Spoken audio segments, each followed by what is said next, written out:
Yuzingizda doimiy qizarish, tomirlarning ko'rinishi yoki mayda yallig'langan donachalar paydo bo'lganmi? Bu rozatseya, ya'ni pushti husnbuzar bo'lishi mumkin. Ushbu surunkali teri kasalligi oddiy husnbuzarga o'xshab ketadi, lekin u mutlaqo boshqa mexanizm orqali paydo bo'ladi. Rozatseya ko'pincha 30-50 yoshdagi ayollarni bezovta qiladi, lekin erkaklarda ham uchraydi va ba'zan og'irroq kechishi ham mumkin. Bugun ushbu kasallik haqida to'liq ma'lumotga ega bo'lasiz. Bugun siz rozatsiyaning asosiy belgilari, uni sabablari va davolash yo'llari haqida bilib olasiz.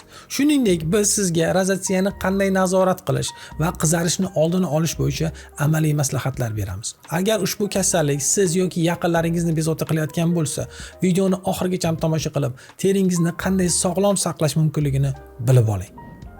Rozatsiya bu yuzni surunkali yallig'lanish kasalligi bo'lib, peshona, burun, yonoqlar va iyak sohalarining qizarishi va toshmalari bilan namoyon bo'ladi.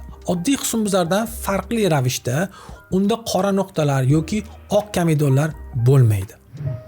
Kimlarda uchraydi? Odatda 30-50 yoshlar orasidagi ayollarda ko'p uchraydi. Erkaklarda kamroq, lekin ba'zan og'irroq kechishi mumkin. Masalan, burun terisining qalinlashishi kuzatilishi mumkin. Rozatsiyani asosiy belgilari qanday? Yuzda vaqtinchalik yoki doimiy qizarish, ayniqsa issiqlik, stress yoki alkogol iste'molidan keyin bu yanada kuchayadi. Tomirlarning ko'rinib turishi, tibbiy tilda teleangiektaziya deb nomlanadi. Yuz terisida mayda tomirlar sezilib turadi. Papula va pustulalar. Papula bu qizil dog'lar, pustulalar bu yiringli donachalar hisoblanadi. Yuqoridagilar yallig'langan toshmalarda paydo bo'ladi, lekin komedonlar kuzatilmaydi. Og'ir holatlar. Erkaklarda rinofayma, burun terisining qattiqlashishi va qalinlashishini kuzatishimiz mumkin. Demak, rozatsiyani qanday davolash mumkin? Qizarishni kamaytirish uchun spirtli ichimliklar, issiq ichimliklar va stressdan saqlanish tavsiya qilinadi. Brimadinin kabi tomirlarni toraytiruvchi vositalar, toshmalarni davolash uchun esa mahalliy preparatlardan metronidazol yoki azelaic kislota kremlardan qo'llash mumkin. Ivermectin yallig'lanishni kamaytiruvchi vositalardan ham qo'llash mumkin bo'ladi. Antibiotiklardan tetratiklin toshmalarni kamaytiradi.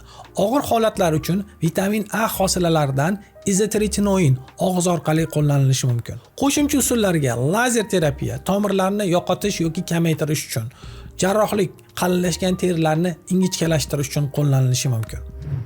Oldini olish va nazorat qilish bo'yicha maslahatlar. Quyidagilardan saqlaning. Spirtli ichimliklar, issiq ichimliklar, achchiq ovqatlar, quyosh ta'siridan himoyalaning. Yuzga SPF 30 yoki undan yuqorisidan qo'llang. Teri parvarishi, sovunsiz, yumshoq yuvinish vositalaridan foydalaning.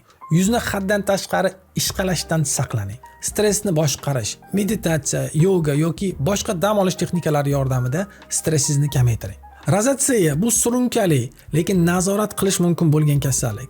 To'g'ri davolash va parvarish orqali teringizni sog'lom saqlashingiz mumkin. Agar sizda yoki yaqinlaringizda ushbu belgilardan biri bo'lsa, darhol mutaxassisga murojaat qiling. Ushbu video siz uchun foydali bo'lgan bo'lsa, like bosing va do'stlaringiz bilan ulashing. Kanalimizga obuna bo'ling va boshqa foydali videolarni o'tkazib yubormang. Sog' va salomat bo'ling.